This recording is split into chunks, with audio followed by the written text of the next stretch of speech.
Hello, everybody. Welcome to Where is the Line, where we explore the gray areas of life. My name is Jane, and I am once again with my lovely co-host, Sabrina. Sabrina, how are you doing? I'm good, thanks. A little bit stressed. This new job has really gotten me going now, and I'm in the thick of it, and I keep losing track of time. But otherwise, yeah, just still looking ahead and trying to find my footing in the career in this job and preparing for my move, which by the time this airs, I might have already moved to San Francisco. So for those of you that don't know, I'm moving to San Francisco, but otherwise, yeah, trying to stay optimistic on that front and just getting all this logistical stuff done. Oh What my about you? gosh. I'm good. Certainly not going through as stressful of a time as you are, but we're proud of you from taking a big step with this new company. And of course, there's going to be like natural changes that happens, and change is always difficult. So we're proud Mhm. of all the things that you're doing. Thank I'm you. good. I'm good. Not much is happening on my end. Things are just busy, and Kyle and I, for folks who don't know, we live very close to the lake here in Chicago. And I always tell people, I'm like, I am a West Coast elite. I have to live by the water. And so we luckily live by the lake here. And I always tell people, I'm like, oh, I'm gonna go to the beach every single weekend. And I'm literally the worst at going to the beach. So now I'm having like a crisis as we think about potentially buying a new home later this year, early next year. So I'm like, oh, should I still live by the beach or I'm excited. You're gonna be like a suburb girl or something. no, don't say that. I did grow up in the suburbs, but no, I don't think I'm ready yet. I don't think I'm ready yet. Anyways, Stay I will tuned. I will keep people updated on my little real estate mogul journey is what I'm calling it. Awesome. Anyways, with that said, Sabrina, today we have quite a vulnerable conversation, not to use the word vulnerable as a pun, but we are talking about mental health. We are talking about male vulnerability. But before we get into it, can you introduce us to our guest today?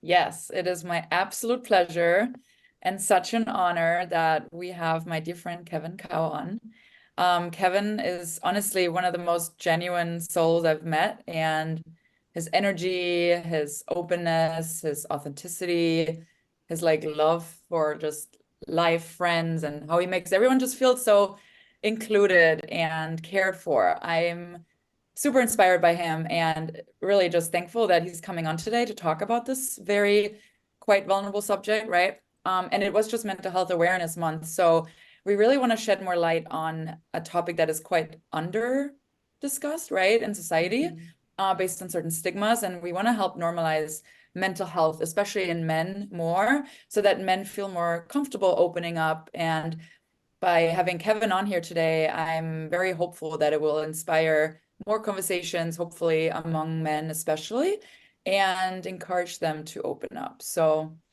Kevin, hello. Please let our audience know a little bit more about you and what you're up to, where you come from, etc. Sabrina, that was absolutely incredible. Thank you so much. That was awesome. Hi everyone. My name is Kevin Cow. I am currently an admin slash overviewing a physical therapy clinic over in St. Louis Park. I am also working towards becoming a sous chef currently. It feels kind of surreal because I felt like about like a year ago, I was literally listening to your guys' podcast for the first time driving home to St. Cloud. It was like I believe it was a topic regarding like self healing after a breakup, and it was something that Sam said that really struck a chord with me, and I started like kind of like tearing up a little bit. And then suddenly someone cut me off, and I like started road raging, and then I came back to like just like really getting deep in my feels again. It's a great honor and pleasure to be on the podcast. Thank you so much for having me, and really excited to be here. And Kevin is based in Minneapolis, just like myself. So for those people in Minneapolis, make sure to reach out to him. Let's set the stage a little bit first, Kevin. So when we talk about vulnerability, right? Like what does it really mean in the context of masculinity? I think vulnerability is a very broad term, right? And so I would love to hear from you and then also from Jane, like what does vulnerability mean to you? And also, so Kevin, starting with you, what does it mean to you? And tell us also why it is important for you to talk about this. And so also recognizing that in society and with men, right, like given those societal expectations, vulnerability can be seen as kind of like maybe weak, especially because men are supposed to be strong, etc. So yeah, what does it mean to you and why is it important? I think when I hear the word vulnerability, I think of fear. And like it's like the fear of just being embarrassed, the fear of being rejected, the fear of just like not being good enough. And by really delving deep into that, like it's like you can, if you take the time to really look at it, you can find yourself in a way where like you can look at yourself from a different perspective. Because like you said, like societal norms, like we look at men as being very strong, being leaders. You kind of peel those layers back a little bit, kind of like when, you know, when you're in Shrek, you're like peeling the onions back. I don't know, like there's just so much more to just being strong, because you can't be strong until you know what it's like to be weak. So that's kind of Yeah. what my take is on that. Yeah, no, that's Yeah. very powerful. It reminds me of also what Brené Brown talks about, like how two things can be true at the same time and how you Mhm. can be strong and soft, right? And weak has also has this, I wouldn't even say weak, like weak has such a bad connotation to it, right? So I think if we reposition it from like vulnerability is not a sign of weakness, right? It's actually making you even stronger if you are vulnerable because you are opening up to your point, the insecurities, etc. So how has vulnerability played a part in your life, like both professionally or personally? I've had so much grief in my life where like I really wasn't able to process my emotions because I was so afraid of being vulnerable. Like I just like kept thinking that I could shoulder every kind of responsibility and every issue on myself. But then it kind of eventually plagued me where like I started developing really bad habits, whether it be just drinking a lot more, partying, and like just like not really taking care of myself. Didn't really recognize myself. It was kind of like a out of body experience. Just not seeing life in there. It kind of made me realize that I should probably address my emotions a little bit more. I should seek professional help. Take the time to kind of take a step back and just get more in tune with my emotions, hear what it is that they're trying to tell me. Because you can only push it away for so long until it starts developing really bad habits. And you just like kind of lose yourself in a way. And but thinking about it, sometimes losing yourself, it also allows you to find yourself again. So Yeah, I think what really resonates with me, especially as you're talking through the definition, Sabrina, I agree with you. I hope people don't see it as strength versus weakness, because I almost feel like people who are in touch with their feelings and more aware and able to confront their own feelings are actually the stronger people. I mean, Kevin, to literally what you just shared your experiences, you were avoiding it, right? Like you were going out, doing all these things to keep yourself occupied. By the time you realize and started to face the reality that you were living with, like it was too late and you should have, confronted it earlier. And I think a lot of it actually shows strength when you can be vulnerable and be in touch with yourself earlier in that process so that you can like work on it, address it, and like do what you need to do rather than avoiding. Like avoiding in a way is actually weaker, like in my mind. Great. yep. But Kevin, would love to hear from your perspective. How has this topic or this term like male vulnerability changed over time, right? Because I think many of us maybe grow up seeing male figures not be so in touch with their Mhm. emotions, or like people we see online are certain behave a certain way. Um, have you seen how that trend has changed? As time progressed, males always have to be like very stoic. They have like this Mhm. heroism, being a lot more emotional. It just made it feel like you were a lot weaker. You didn't seem as strong. You know, as time progressed, we're gaining more and more susceptible to like men being able to be more vulnerable. And how did you go through this transition? Like you mentioned, there were situations where you kind of noticed that you weren't really in touch with yourself. You were avoiding a lot of the issues. Was that like a moment that made you go through this process, or was this kind of a longer term process of going through a self-discovery phase? Looked at myself and I'm just like, I really don't like recognize myself. The giant bags underneath my eyes, didn't see life there. That in turn kind of made me take a step back and just started to appreciate a lot more of the things around me. I felt so alone in a way where like I just kept I felt like I just kept going and going and going, trying to make connections that weren't authentic and true, because like, doing it only because I was just trying to avoid myself. Yes, focus on the things that are really important to me was what kind of really helped me figure it out. Like, you know, sometimes it's like for me, being vulnerable is it's my identity. I can be really outgoing, but like if I don't have my sense of self or my sense of identity, then like really who am I? I'm curious, what are some of the common challenges? Because I think myself, like as a woman, it's a lot more accepted to be vulnerable. We see that on media. It's totally okay for women to express emotion, to feel emotion. Hmm. What about men? Like, I would love to hear it from your perspective because I don't think I personally, like, I'm sure there's a lot of limitations on social media and what we see on media probably projects in how we feel, how we should behave. But what's been your experience with the challenges? Stigma around like men showing emotions, like it can go like so many different ways, but one of the ways like I like kind of like noticed it, I was at the restaurant last night and I was like mopping up, cleaning up. Coworkers were playing some pretty cool music. One of them was like Alicia Keys, like If I Ain't Got You, and I'm just like going around like kind of like just sweeping singing that song, and I'm like, you know, like if you weren't in touch with your emotions, if you as a male weren't comfortable being vulnerable, there's no chance that you'll be able to sing the song at the top of your lungs. Watching a movie or like a show, something that like really hits you, being able to just like really feel those emotions, feel that like why that resonates with you is super important as a male. So Yeah. On that note, though, just to double down, because I think you're pretty unique, right? That you can embrace those emotions. And clearly you had this wake-up call, right? Where you didn't recognize yourself. But also, Kevin, like as you look around at your friends, and I'm looking at the kickball league, like the men there, like what do you think holds them back from also showing those emotions? I'm just super curious. I think you have like a unique, maybe I want to say advantage, because I think there's a lot of work that you're doing as well. But why, as you compare yourself against like maybe like the average men that you see around yourself, what do you think is it that holds them back? I have some assumptions. what separates me from like the other men in the league is pride. Pride and ego are one of those like really important things to have as a man, because like they are what gives you your sense of strength and your sense of identity. But when it's that is being challenged, or when you show too much emotions, that takes it away from that popularity. Like pride, like when you see someone that's prideful or seems like they have their life together, you are more attracted to that person. Like you want to be around them more, compared to someone who shows a lot more emotions and vulnerability, where like if you're not at that stage in your life, then it's a little bit more difficult for you to resonate with that person. Yeah. So kind of my take on that. Sabrina, I'm curious what your suspicion is because I think for me, it's definitely that. Like, I think a lot of people are scared to be in touch with their, whether it's inner thoughts or whatever, right? Or like the struggles that they're going through. And I think a lot of times, so that's one, because there's two components. There is the being in touch with yourself. That's number one. You have to start there.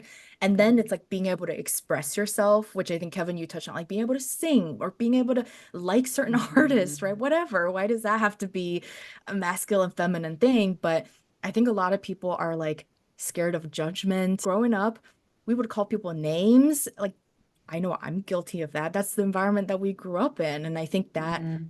probably created a lot of insecurities or limitations or the fear of judgment. It doesn't come from nowhere, right? There is a whole like history of it. But yeah, it is definitely insecurities, fear, pride, ego, all the things. Kevin, one of the things that when Sabrina and I were planning this particular episode, we were kind of debating because we were like, okay, how do we actually define masculine, feminine, right? Like, because a lot of these things we tend to feel like it's more feminine, quote unquote.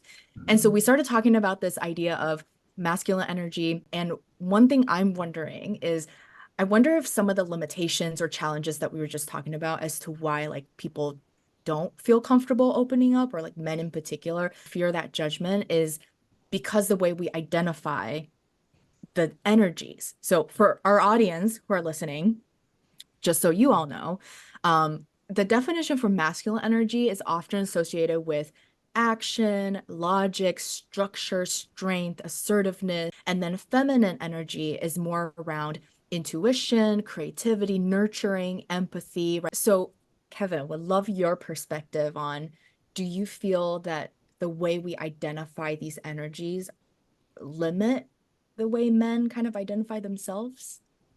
Yeah, I would definitely say it does limit us because I guess it also kind of depends on like how you were brought up as well. Because I was brought up in a household where like showing a lot of empathy and emotion was considered as like not stereotypical to what a man would do. Whenever I would like hurt myself or like if I had like an issue or like some like kind of problem or like if I was sad, trying to tell my parents that like they wouldn't really understand it. They would just tell me like they'd be like, hey, like you're a man, like you should be a lot more stoic. You should be setting an example for your little brothers. You should be like pretty much like a leader for them in the culture that which I was like raised up on and in the culture that they were raised up on. It was just like those emotions kind of limited me so much to where like I couldn't be in touch with my emotions because I was afraid that that was out of the social norm of what was expected of me. And like sometimes now, like I don't know how to really express that because I'm just still trying to unlearn what it is that my parents showed me.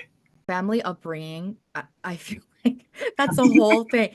I think it really does ingrain a lot of beliefs in ourselves, and we continue our lives living that belief. And in reality, like, I mean, Sabrina, we were talking about how women can be just as logical. We can just, be as strong as men. We can do all these things that tend to fall into masculine energy. And I actually think as we're having this conversation, I actually feel like women experience like the opposite issue, right? A lot of times at the workplace, when we are being assertive, which is AKA male energy, people like call us bitchy. People like there are terms for women who exude a lot of these masculine energy.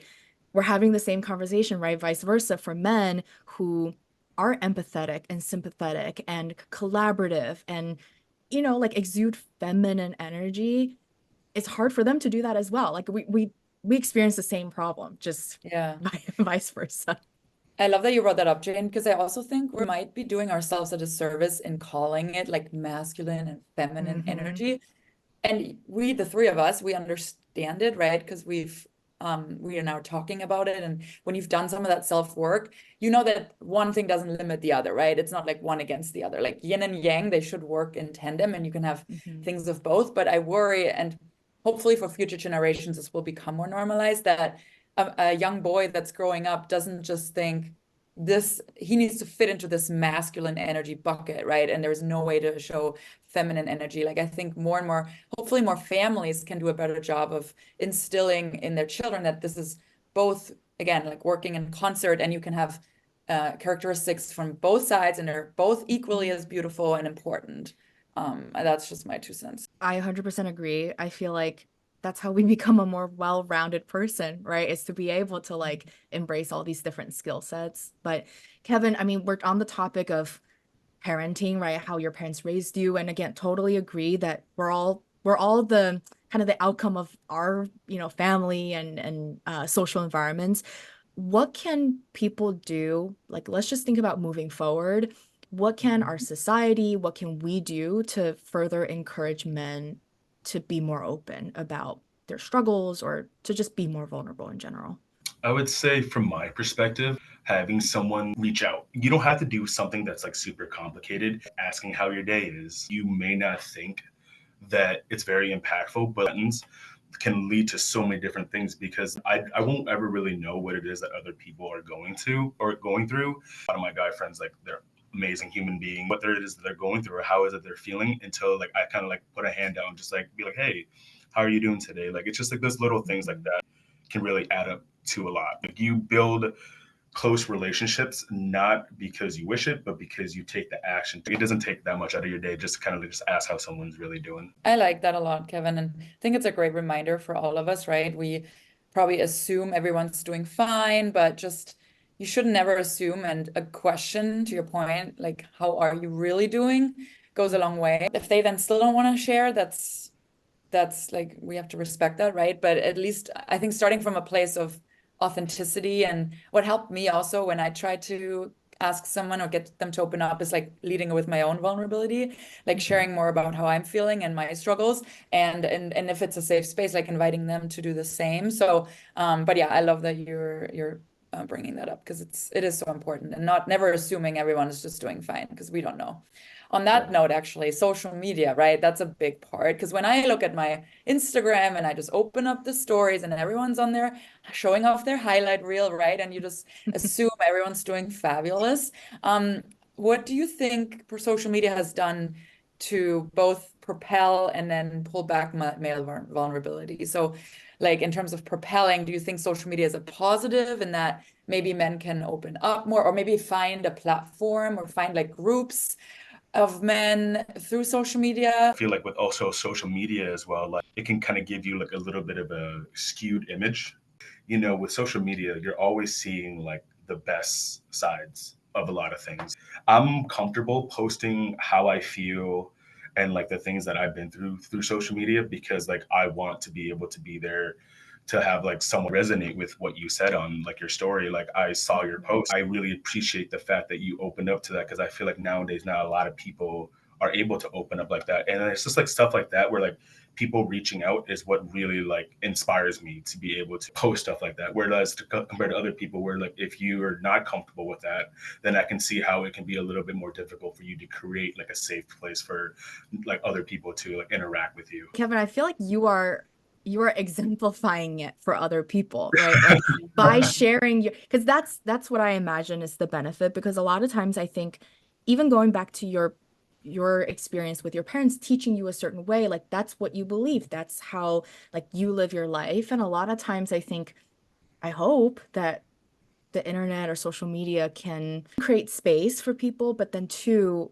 if somebody is very like silent and quiet about their struggles, they can at least see that other people are having similar issues, going through similar things, and maybe at least feel some sort of community beyond just what they're feeling alone. I just want to give a plug to Kevin because he has gone through a ton of hardship in his life and a lot of challenges and very dark, deep spaces, right? And for you to, ever since I know you, right, you have been pretty open on social media, which I was at first I was like really surprised, Mhm. and now I find it really inspiring, in how you like vulnerability begets vulnerability, right? So you opening yourself up about these hardships is, I'm sure, and I'm sure if you've seen it, right, with the reactions you're getting and the comments of other people feeling inspired to do the same. So again, I'm hopeful for our men in this world and for the future men that through more examples like yourselves and keep up opening up about these things, Kevin, that you're inspiring so many more. And that's all we can do, I think. Just normalizing that not all is rosy and that we all have our own challenges, right? So I really love that you are so open about that, and we need more of that.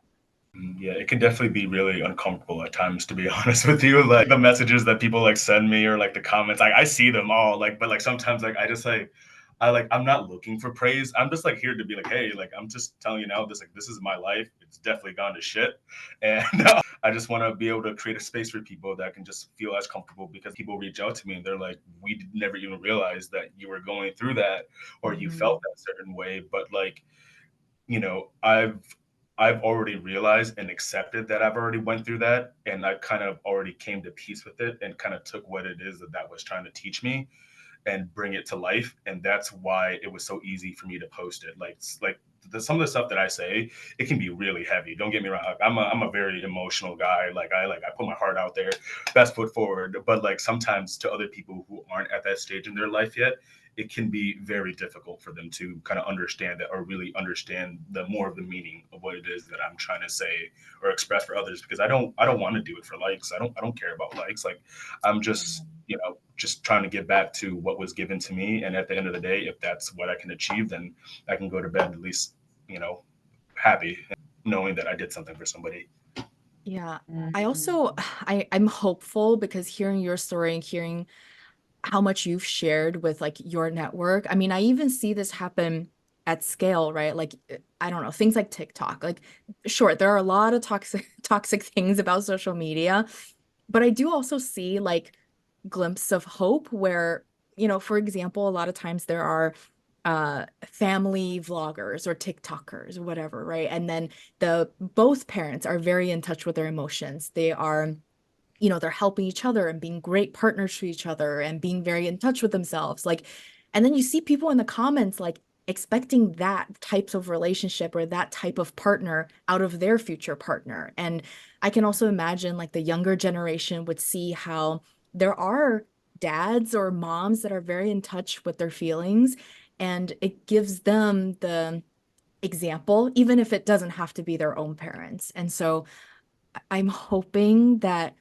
Kevin, what you are sharing and a lot of the hopefully good examples on social media are, giving whether it's us or the future generation examples. Yeah, I really hope so too. And I mean, we know, right? Men are just in general less likely to seek help for mental health issues compared to women, right? Also, actually, the CDC came out with a study that men die by suicide in the US at 4 times the rate than women. And so it's just, there are correlations of like not asking for help, suppressing your emotions, and then doing the worst, right? So really, I think the inability to express your emotions can really lead to isolation and loneliness and all the things, right? So I think it's just such a critical reminder of that opening up about how you feel can actually really like help you, right? Even if sometimes you don't see that. So obviously, Kevin, you are someone that has opened up a lot, but what do you think for like men that may not be as open? Like, have you seen examples of how if you don't share about your emotions, if you suppress your vulnerability, like what effect have you seen that have on like mental health in general among men? When I was like for the past like 3-4 years or so, I've just like been really suppressing my emotions. It's led me to get a little bit of like paranoia in a way where it's really hard for me to open up to someone, because if I do open up to them, that eventually either they're just gonna like walk away from me and like break my heart, or like the friendship won't last. I already keep a distance and a boundary, like maybe they won't even get close to me. But and then that in turn leads me to spiral to like questioning my own self and like my own worth, and not really knowing or like grasping what it is that I want in life. And then that in turns make it so that I don't know who I am at the end of the day. And it's quite lonely. It's a really lonely journey. Self-discovery is like also being able to be vulnerable. And if you can't be vulnerable with not only the people around you, but also yourself, you're going to just keep digging yourself a deeper well, and you're just going to eventually just lose yourself. So it's tough. Mm. So if I'm hearing you correctly, it is really about if you had the choice, if you don't open up, that would be obviously way worse, right? And it can lead to isolation and further digging yourself in a hole. Mhm. So hopefully this inspires people to seek help, whether it's from your support system, right? I hope everyone has one, whether it's one friend, right? Whether it's one parent, at least opening up is better than the opposite, which is just Mhm. not saying anything. Is that? Right. Yeah, we always think that like people don't ever want to listen to us, or like that people that like what it is that we're going through is kind of silly or ridiculous. But a lot of times there's a lot of good people out there that are very much willing to listen to you. Like literally right before this podcast, I was at therapy. I was expressing my emotions. I'm like, wow, I'm kind of nervous, but like I'm also like excited. And then she was just like kind of talking to me about a lot of those things. And like for some weird reason, before every therapy session, like I like my hands get really like sweaty and palmy. So I'm like kind of got like nervous. I'm like, damn, I'm really about to expose myself here. But like, what is it that I was like thinking about beforehand? I'm not really thinking about it now, because like, Margie was already like listening to me. So it's fantastic. So yeah, if you're listening to this, 10 out of 10 would recommend therapy. You should be a spokesperson for BetterHelp. I love that because I feel like here's the thing. I mean, as you're speaking, there's so many things going through my mind. Like one, I I actually feel like people who are vulnerable, every time I'll use myself as an example. I feel like when I'm being vulnerable, that's actually how I build community. The way I build trust with people and the way that I've like built my community is through a lot of these vulnerable moments, whether it's myself or them. But I actually feel like by being vulnerable, not only do you get the help, but also like the support system, the people around you, the relationship, like a lot of that can improve. But then at the same time, for people, or maybe some men who are listening to our podcast, if you're struggling with opening up, you can always go to therapy. You don't have to tell your friends. Yes. If your fear of judgment, fine. All of us, we're all nervous about judgment. But listen, your therapist, they're not supposed to judge you. Also, shout out to my therapist, Nicole. Love her. She calls me out for my BS, but after every session, I feel so much better, and my problems are actually not that big of a problem. It sounds like therapy is clearly like an outlet for you, a place where you can kind of talk through things and go through that discovery process. What else has helped you? And like help us understand, it's probably a variety of different things in addition to therapy. But what's been your like support system through this whole thing? I would say my support system, just like a lot of the friends around me, you are who you surround yourself with. And when you surround yourself with people that are very negative, people who are not goal oriented, like it's like it can create like quite a toxic environment for you. But if you surround yourself with people that are very like minded like you, people that are very goal driven, people that are willing to just literally take time out of their day and like listen to you, and before you are vulnerable, you're lonely. But when you're vulnerable to someone that you trust, you grow closer with them, you build a community. It's because when you're lonely, that's your weakest self. That's when you are like literally like your truest, most authentic self. Because when you're vulnerable and when you're weak, that's like literally you have nothing left. So like pretty much you're just opening your heart out there. And by doing that, you're able to connect so much more with the people around you. My ability to like talk to people now that I've been able to like be just more my authentic self and more vulnerable, and finally just sit down and really like just hear what other people are saying, say thank you for a compliment when someone gives it to me, like so much more in tune with yourself and having like a good circle that to be there for you. You don't have to have the biggest circle. I used to think that being the most popular person in the world was like one of the best things that you could do. But at the end of the day, it's like, what's the point of having a big circle if a lot of those connections are just very much just empty, like Mhm. mindless connections? So like I would rather just have a close group of people that I can really go to and trust, like people that will not only give me advice, but also give me a hug or give me a lending hand when I really need it. Mhm. So it's just like having a really good support system is what I would really, really recommend you to do. One thing that I have observed is that there are men out there who act vulnerable or claim to be vulnerable. Okay, like we're not calling out names here. Um, but I do find that a lot of men are very aware that being vulnerable actually appeals to women, whether it's like in the dating world or whatever.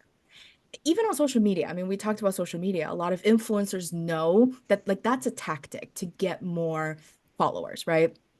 So let me like I would love both of your perspectives. Like, do you both feel or experience this to some degree? Sabrina, I know you were in the dating world, so like, did you all experience this? Do you observe this in your friend group? On that note, I definitely in my dating life and as I've gotten to know men, I think there was like this trend of whenever someone would say, I go to therapy, they would like think they would get more women. So I definitely noticed that, or whether it was like on Hinge profiles or whether you would start a conversation with someone and you would ask them like, yeah, so what have you worked on yourself, or have you worked on yourself lately? Or what is something that you may want to change about yourself? Or and they will be like, yeah, I mean, I went to therapy last month, and so they would think that that would just get me to shut up to talk more about feelings and like emotions.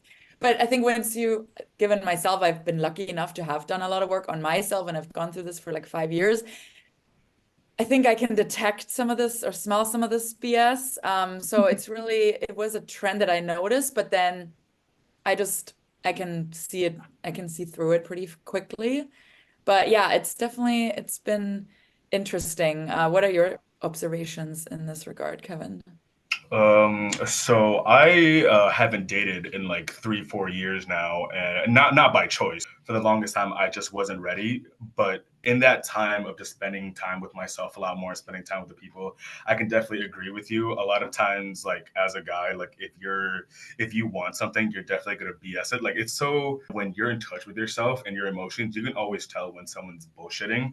In a way, when you're trying to express yourself and be vulnerable, you're doing it not because you want to, but because you're trying to connect with someone. When you're doing it and not being authentic to yourself, you're doing it more for like a purpose and for another reason outside of that connection, whether it be to like get with the person or like trying to like get something else from them. Like, so like it's just like it's so easy to tell when someone is just kind of like BSing it.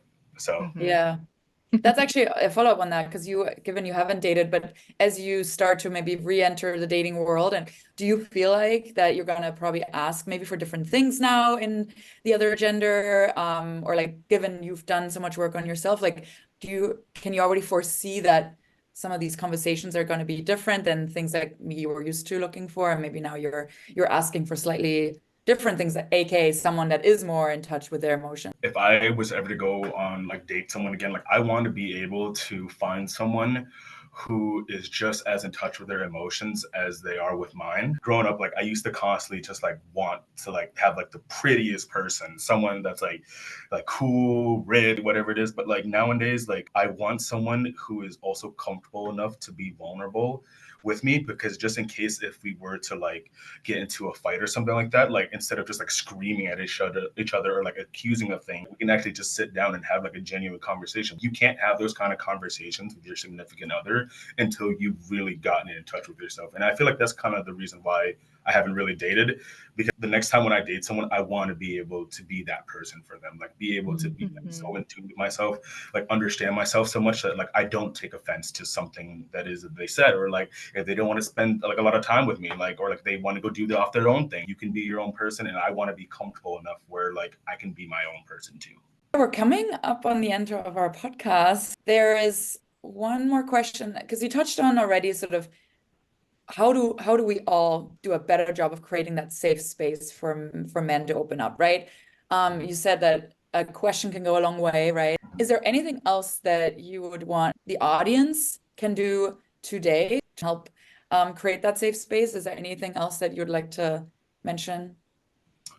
I would say for everybody that's viewing, just like when you're looking at someone, just like don't look at them very subjectively. If you're seeing them do something that you're not really aligned with, that's one thing. But like, do understand that everybody that you meet, they're going through a struggle that you don't know of.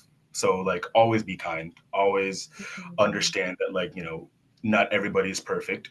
We all mess up. We all screw up. But it's the people that learn from those mistakes and people that are willing and accepting to be weak or like afraid or to face their fear head on and to like seek out to you for guidance and to take actual steps to be a better person.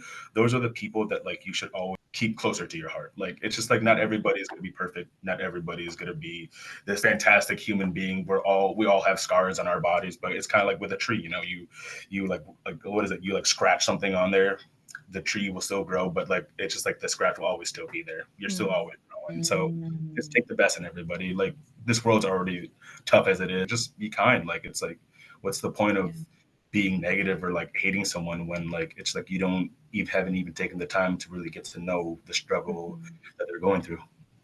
Totally. And you'll never know. Maybe you'll discover that you actually share some of those struggles, right? Mm-hmm. So that is like, we're more alike than we're different, I think I always like to say. And I also love what you said around we're all these like human beings, right? We're all damaged, but not broken. Like we all have scars, we all have history. So such a good reminder. Thank you for sharing. And then so on the flip side, what would you recommend to men? Like any lasting final advice for men who may struggle with being vulnerable? Also, as I think about you are really a trailblazer in this. I also love that you're speaking so openly about therapy. I've had so many conversations with men who are reluctant because they see it as a weakness. I also say like you go to the gym to work out, right? You don't just go there once. And in order to really like work on keeping your muscle and maintaining muscle, you have to go on the regular. So same with that, like you want to exercise your brain, your mind, right? And so I hope that more men can just be okay with it's just a session and I'm going to talk about my feelings and I'm going to train my mind and I'm gonna heal my mind, right? Just like I go to the gym to work out. So, but yeah, any lasting advice on your end for men who may struggle with that? just don't be afraid. Like, don't be afraid of fear. Like, fear is very intimidating in a way, like, because like fear can lead to so many different things, such as insecurities and just like a negative self-image. Of keep facing that fear, and if you keep putting yourself out there, eventually you'll conquer that, and that in turn will allow you to push yourself even into further heights. So it's just like, just don't be afraid to put yourself out there. Like, what's the worst that could happen? Like, oh, rejection. Okay, well, find the next one. Like, it's just like, I don't know. Like, I'm still struggling with this with myself a lot, but like every single time when I see something that really scares me, and don't get me wrong, there's a lot of things in this world that scare the hell out of me. I just, I run forward to it, and if I trip up, but if I don't make it, then I always get back up and just try again. So Love that. What a wonderful way to end. Thank you so much. This was honestly a vulnerable conversation. Before we let you go, is there anywhere we can find you? Any projects you're working on? Let our listeners know. So you can find me on Kevin Not Durant on Instagram or Kevin Cow on Facebook. If you like food content, definitely follow me. I post food content almost every single week, and I always love hearing the feedback from other people, and people giving me advice and stuff. I'm an imperfect person, so please comment away. Amazing. Thank you. We want to hear from our listeners. Have you experienced this? Do you have family members who struggle with this? Did you grow up in an environment where male vulnerability is not really a thing? And how are you navigating through this change yourself? If you are, we would love to hear from you. You can always email us at whereisthelinepod@gmail.com. And of course, as always, you can subscribe wherever you listen to us. We are on Apple, Spotify, and Google Podcasts. Thank you all so much for listening, and we will talk to you later. Bye.